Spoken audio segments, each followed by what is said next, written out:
Hey everyone, it's me, Jen, and I'm nothing if not intense. Spotlight Vegas. So today, in part two of the house phone, the cart, Jesus Campos, Stephen Shuck, and the 29th floor, we're going to continue, obviously, from part one. Jeez. I believe where we left off, we got through pretty much using the FIT report that the LVMPD released.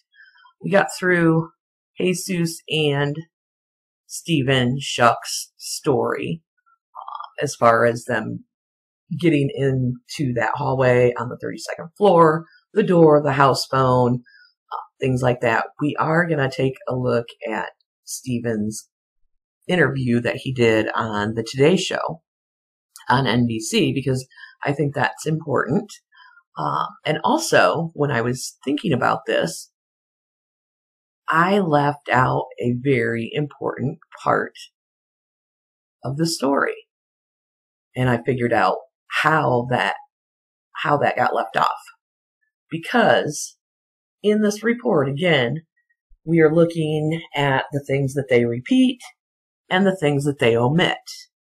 So, I thought about the cameras that are supposedly in the hallway and how could Jesus and Stephen both be there and never mention seeing that cart in the hallway with the cameras? Because we don't hear any of that in the report. So in the report, they don't want us thinking about that supposed camera on that cart, the cameras in the cart, in the hallway pointing down, pointing south in that 100 hallway. Now, once we start talking about the SWAT and all the officers that responded to that floor, the cameras are going to be, pretty front and center because they want us to, think about the cameras that this evil, crazed, lone gunman put in the hallway. So I just found it, I was like, oh my gosh, that's why I really didn't mention it, because it's not in any of the report when they're talking about Stephen and Jesus. So let's take a look at Stephen's interview on the Today Show. Now let's take a look at what Stephen says as he's being interviewed on the Today Show. And also I find it interesting that we never heard a word about Stephen until almost 2 weeks, I believe. 2 weeks in. I'm not sure. I know it was at least a week, but I think it was actually longer. I haven't had a chance to actually pin down the date, but it seems like, because he's pretty front and center with Jesus on that 32nd floor, that he would have been mentioned before now, but hey, who am I? Let's take a listen. We're glad to have Stephen Shuck with us. He is the building engineer at the Mandalay Bay who was there that night on the 32nd floor and the first shots were fired. Stephen, good morning to you. It's good to see you. Good morning. Thank you. We just learned, Stephen, about all that you went through in this experience. So I guess the first question is how you're doing right now. I'm doing as well as expected. Better as the days pass. Take us through it, Stephen. And there's been a lot of confusion about how this all transpired. What happened? My side, my story, I was on a higher floor. My side, my story? Okay. I was on a higher floor. He never pinpoints what floor he's on. He always just says he was on a higher floor. Now, the report tells us that he was on the 62nd floor. He never tells us that. He will never utter those words. When I was called to check out a fire exit door that would not open, so I came down to the 32nd floor from a different wing, and I was walking down. I didn't hear anything. Kept walking. I turned the corner of what we call the center court into the 100 hallway. I thought I saw someone poke their head out, but nothing off set off my radar. Nothing set off his radar. Obviously, he didn't see the cart with the cameras. But we'll give him that because he's just rounding into that 100 hallway from the center court. Because remember, he takes the service elevator. I believe that would have been in the 200 wing. So he's coming around he'll take a right to get into that 100 hallway, I believe. Unusual yet, and it was silent at this time. And as I kept walking down the hallway, I was about a third of the way down the hallway, and I started to hear shots go off. They were not in the hallway yet. And as soon as they stopped, I saw Jesus pop out because the doors in the hallway are set back about a foot. And he popped out and he yelled at me to take cover.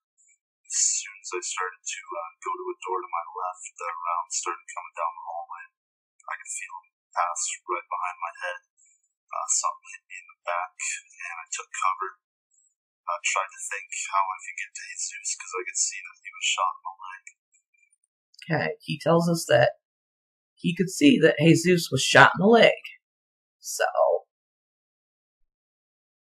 And I just told myself, wait for him. He's going to have to stop shooting sometime. It was kind of relentless. So I called over the radio. What was going on? Call the police. Someone's firing a gun up here. Someone's firing a rifle on the 32nd floor down the hallway. Copy. Hey, it's on 32. Get out of the way. Steven, make sure you're out of the way. Copy. Stage 2106 Steven. Security wants to know if you know a room. It's at the end of the hallway. I can't tell you what room. He looked like he fired down the hallway when I got close to the door. Copy, so it's down the 100 hallway, correct? Security's up here. Where you at? 100 hallway. Don't go.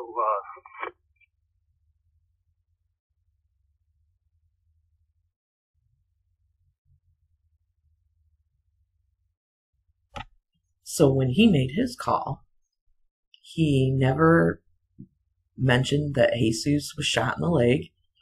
We know he knew this because he told us that. And when he says, it looks like he started shooting when I got close to the door. What door?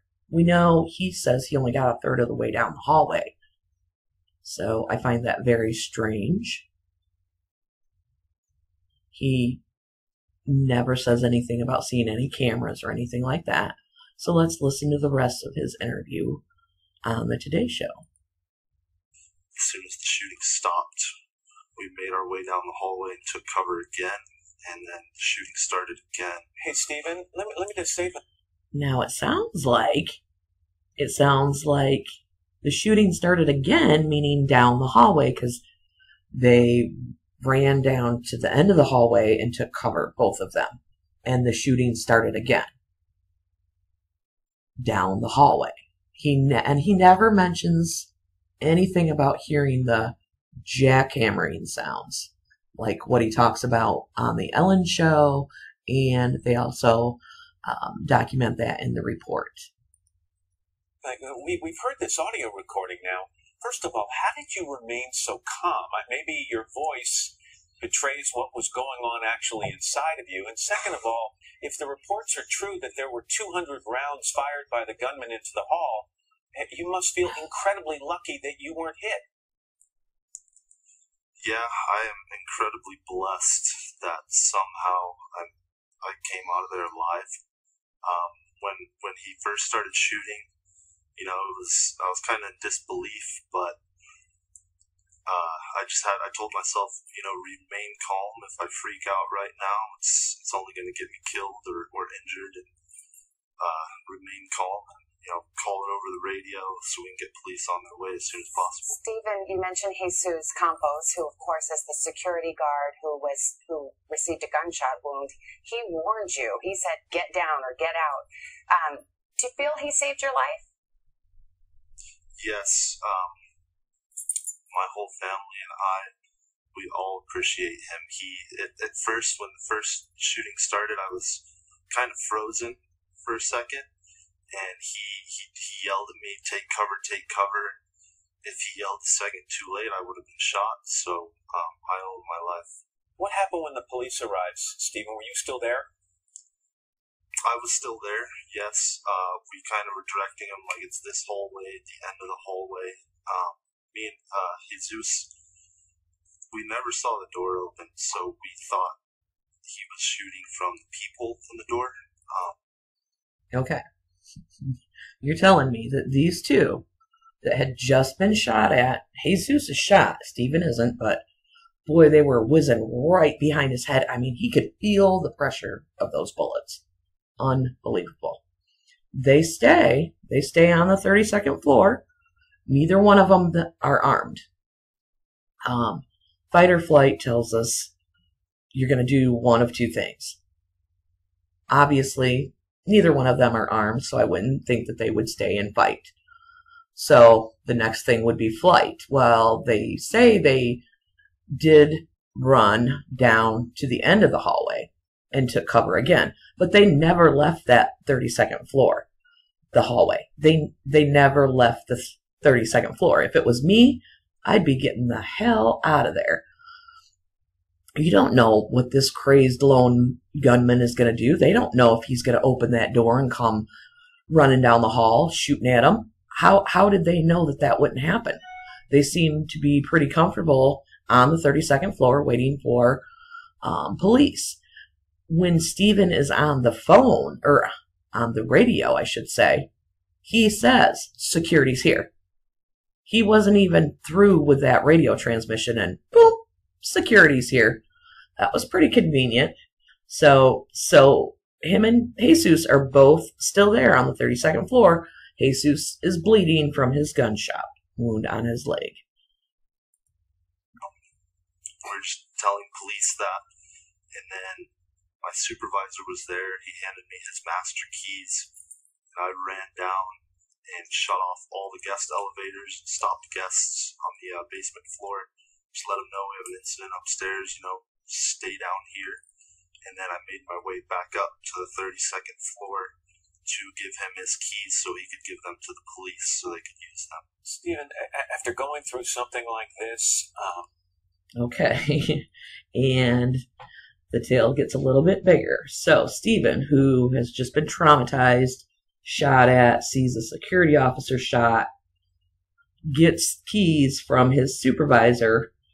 He's on the 32nd floor, runs all the way down, locks the elevators so guests can't ascend, goes all the way back up to the 32nd floor, gives them back to his supervisor so that supervisor can then give those keys to police. So keep that in mind. He gives the keys to the police. As far as we know, Jesus is still on the 32nd floor. Do you see yourself, can you go back to work there? Can you ever feel the same way about going back to work at that hotel? Yeah, it's definitely difficult, but for someone to do something so cowardly and, despicable, I'm not going to let that change my life. I'm going to go back to work, and I like my career, and I'm not going to let that define me. Good for you, Stephen. Good for you, Stephen Shuck. I'm so impressed. So, we've pretty much covered Stephen and Jesus and the story of their being on the 32nd floor. In the FIT report, page 52, preliminary findings from the 1 October investigation, and these investigators determined key findings as a result of this investigation. One of the key findings is that Security Officer Campos was not shot with a BB gun. Because remember, in another part of the report, it says he reported he was shot with either a BB gun or a pellet gun. So they are specifically telling us that he was not shot with a BB gun, but rather sustained a gunshot wound from one of the rounds fired by Paddock down the hallway of the 100 wing of the 32nd floor.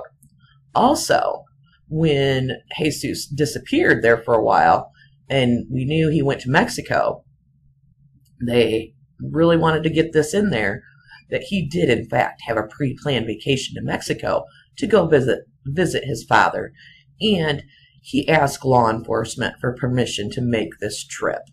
Wow. So I'm so glad that we have that cleared up. So just a brief review. Again, at 10:04, they're saying Campos picked up that house phone. Oh, the house phone. In the foyer to have security dispatch to report that bracket. Excuse me, in his own words, to have somebody from engineering come down and verify what that was. No shots had been fired yet. LVMPD wants us to believe the first shots were fired at 10:05 and that the first call came in at 10:05. Because if you look at the... I don't know if I start recording that. If you look at the first page, the cover page of this whole report, time of call, 22:05 hours, 10:05. That was the first quote-unquote call that came in about the shooting. I beg to differ with that. There is nothing on radio traffic at 10:05. I don't think, honestly, I don't think Mandalay Bay ever called 911. I don't think they called on this, back room number that they have for the high rollers. I don't even think that happened. I don't think Mandalay Bay made any call to LVMPD about this whatsoever. So he utilized the house phone inside the foyer that was mounted inside the foyer. He hung up that phone after he talked on that phone, and he heard that loud drilling sound, remember? Now, he recalled the drilling sound sounded like it was coming from deep inside the room. He recalled like this actually happened. So then we're back. We're still at 10:04. Jesus is calling on the house phone that's mounted in the foyer that he had to pick up and then talk on and put back down. 10:05. Oh, Stephen, he was being contacted by his dispatch via his radio. 10:06. Oh, Jesus ended the call and hung up the house phone. After, that's when he heard what he described as the rapid drilling noises, that he recalled that sounded like they were coming from deep inside that room. So here you've got, if he's getting to that foyer at 10:04, he's got to be at 10:02. Let's give him 10:02. 10:02, he's in that 100 hallway, walking straight towards that camera. The two cameras. He doesn't know that there's one mounted in the peephole. So, for all this meticulous planning and all these cameras that Paddock had set up, Jose's in that, or Jesus is in that hallway, let's say 10:02. He's still in the hallway at 10:06. Meanwhile, they are directing Stephen straight into the line of fire. 10:07, they're still firing. We don't know. So here at 10:10, that's when Steven's arriving at the center core. So there's 8 minutes that Jesus is in this hallway. Now, granted, he said he did start firing. When did they say he was fired upon? Oh, at about 10:06. Still, that's 4 or 5 minutes he's in this hallway. The foyer door that he says slammed when he was coming out of it, that he thought that's what, piqued or got the shooter's attention. Wouldn't it slam when he went into the room to make that call at 10:04? Maybe it only slams when you're coming out. I don't know. It's their fairy tale, not mine. Again, so here comes Steven right into the line of fire. Again, like I said, they should know by this time because Jesus radioed in shots fired on 135. That was at 10:06. So 4 minutes later, Steven has no idea, nothing. And he didn't realize, didn't see anything suspicious, didn't see any carts. So this is very perplexing to me. Very perplexing. Okay. Now, 2 armed Mandalay security officers exited the guest elevators on floor 32 and went to the center core. That's at 10:12. Would Steven know?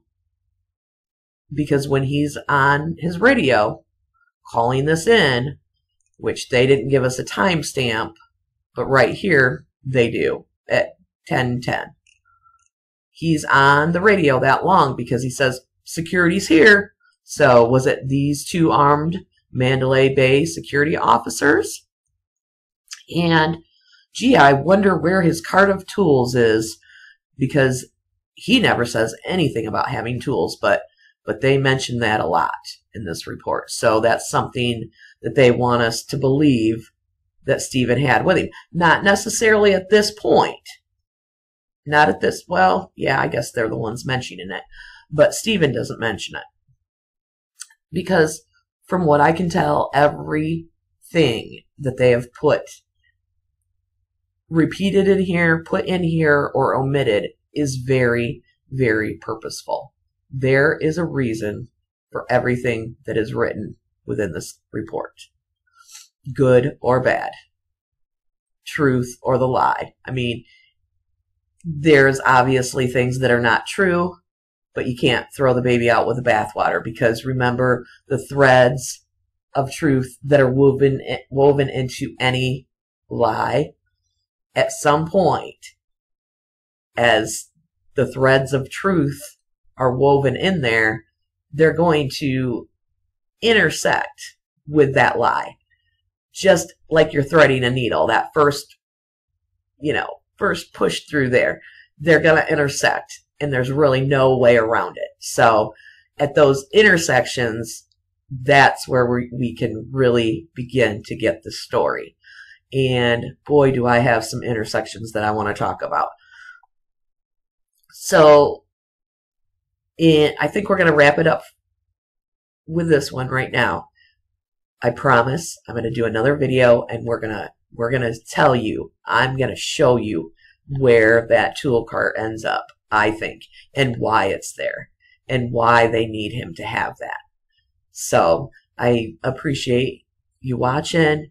Like, subscribe, share. Let me know your thoughts, and you will hear from me soon. Thanks.